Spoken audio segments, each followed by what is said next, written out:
Hey there, Libra! Thank you so much for always staying here with me in this channel. So, bago natin simulan ang reading na ito, reminders everyone that this is not for all of you. So, just pick up the messages you think are for you. And kung feel mo na ang reading na ito ay para sa'yo, then this reading might be for you.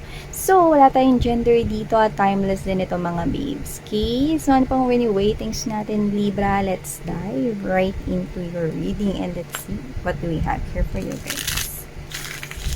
Spirits and angel guides, can you please show me what do we have here for my Libra, please? Looks like meron kayong desisyong gagawin at isa itong malaking desisyon. Okay. Malaking desisyon kasi parang may kinalaman sa pagkahapo. I'm hearing the word hapo. Hapo, pagod. Okay, parang ganun, pagod.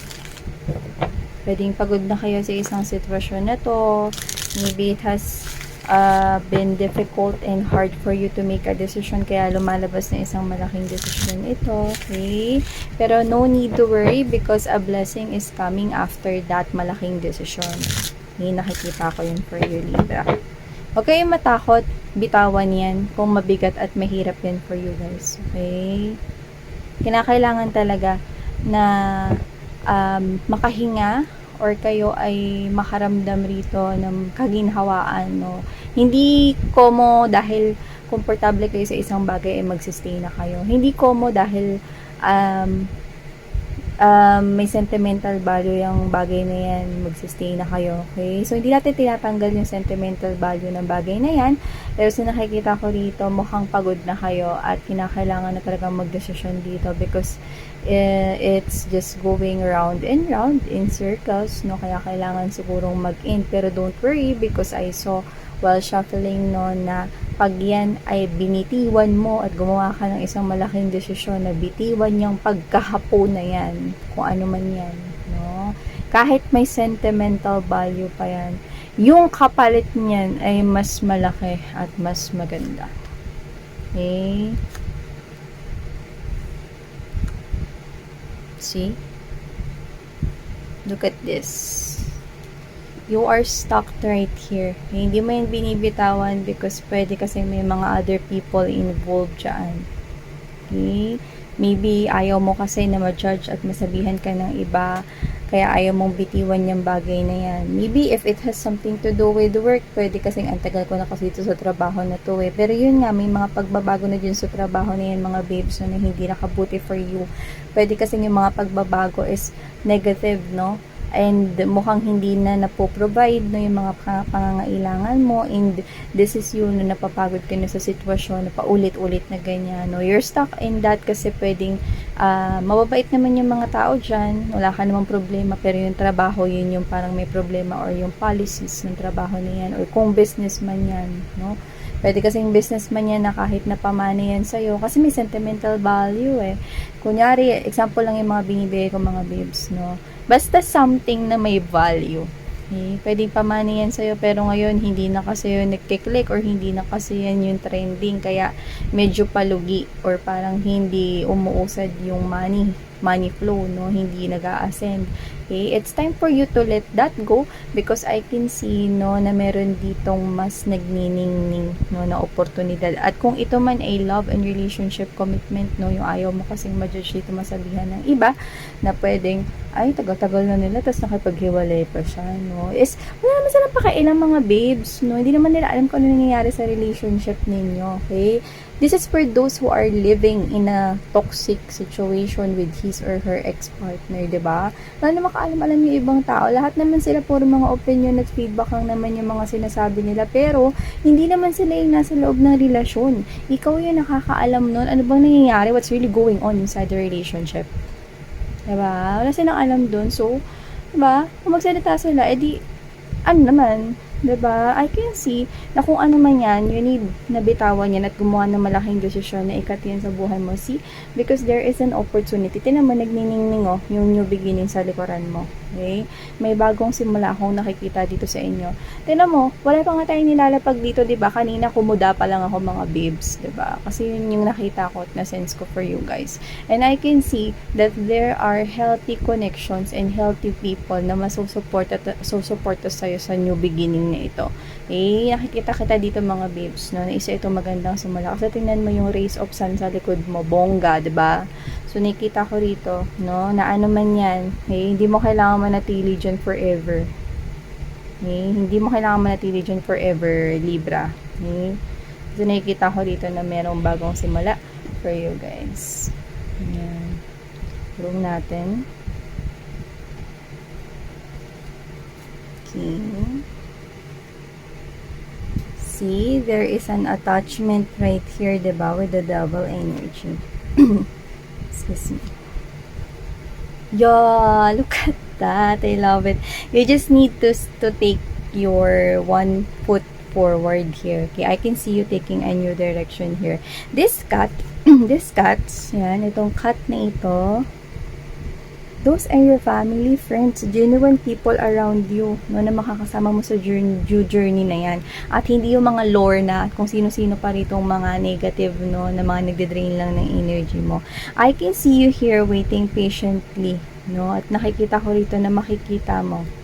Okay? Makikita rito ang mga pagbabago, no, ikaw mismo makakita nun. I can see you moving in from slow to fast pace. So, whatever the case may be, nakikita ko rito ang mga magagandang oportunidad no, mga babes na napapunta sa'yo rito with the temperance. You just need to be patient about this new beginning kasi nagsisimula ka pa lang, pero nakikita ko rito na magtutuloy-tuloy na no, yung mga magagandang pagbabago at pag-andar ng wheel of your life. So, nakikita ko yan dito for you, babes. I can see you doing actions right here, okay? Para hindi ka na talaga makabalik, no? Alam mo yung parang meron ka ritong mapagtatanto sa sarili mo na, ay, buti na lang talaga, kinat ko yung bagay na yun. Ay, buti na lang talaga nakipag-break ako kay ano. Ay, buti na lang talaga umalis na ako dun sa dati kong trabaho. No? Masasabi mo yung ganyan na, ay, buti na lang talaga. Yan. Okay? Because you will realize, okay, na mas maganda itong bagong dumating sa buhay mo with the world card. See, this is you. Kung pera yan, oh, mas makakapagbakasyon ka pa dito. Ibig sabihin, malaki yung ipon dito, no? Kung yan yung business na tinalikuran mo at pinalitan mo lang ng bago, no? Yan yung nakikita ko sa'yo. Tagumpay with the world card right here. Kung business yan, mas makakuha ka ng maraming kliyente, mas marami rito mga customers, at pwedeng galing pa sila sa iba't ibang parts of the world. I can see you shipping items or products, no? Sa iba't ibang countries right here. So, I can see you here getting more money. Money flow is ascending. So, diba?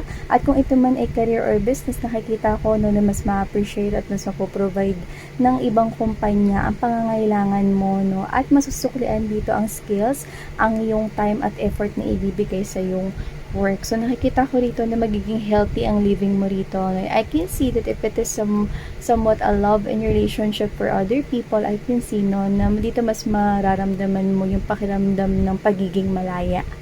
No? Siguro kasi yung ibang relationship nyo noon, nakakasakal, no? May partner nga kayo, pero parang nakakasakal naman. Walang pagtutulungan.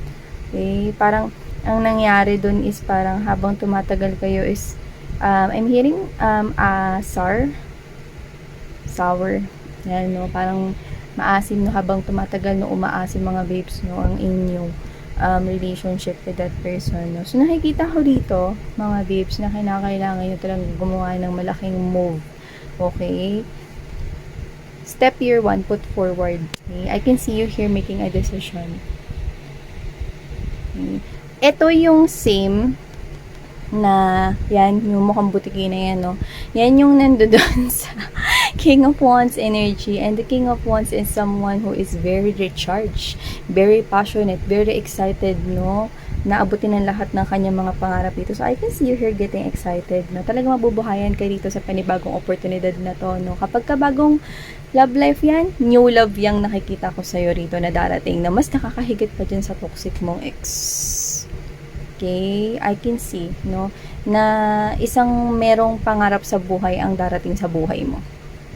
no? May mga pangarap yun sa buhay, okay? At willing rin niya yun to pa rin. So, maybe that could possibly be your king of wands or your queen of wands, your divine pair. Okay? So, nakikita ko rito, mga babes, no, na kung ano man, or yung trabaho naman yung bibitawan ninyo, nakikita ko rito na may panibagong magandang work or business ang naghihintay sa inyo. Isang makabagong magandang oportunidad for you guys. Okay? So, with the devil, kailangan niya nang umalis dyan kasi hindi na yan healthy. Tsaka wag kayo makinig sa sinasabi ng iba, no? Una sa lahat, wala sila ambag sa buhay ninyo. Always remember that, no? Tsaka may kanya-kanya tayong journey dito. Kasi na yung mga lore na yan, no, pabayaan nyo sila rito. Okay? Kasi nakikita ko mga babes, no, na kaya nyo lang naman hindi mabitiwan yung bagay na yan kasi meron kayong mga fears and doubts at pwedeng may kinalaman yun sa baka ma-judge kayo ng iba or baka may masabi yung iba or baka wala nang iba pang tumanggap sa inyo. May mga ganun eh. Ay nako, hindi mga babes, no? Titigan mo, ito, no, ang liwanag sa likuran mo, it's shining brightly like a diamond, diba? Ang lakas ng sinag ng araw, ng rays ng sun dito. New beginning yan for you guys. Natin sa itong bagong simula. I'm seeing lots of green. Green is the powerful color of abundance. Yan, tas may mga yellow pa. So, I can see you here that there is really something, no, na talagang ikakagalak at ikaliligaya mo, 'di ba? So, all you have to do is to make a big decision, to step your one foot forward and take that new direction for you, Libra. And everything that you are looking for is in this new beginning right here. Okay? So, thank you so much, Libra. Love and light, Sarang ngayon. Annyeong!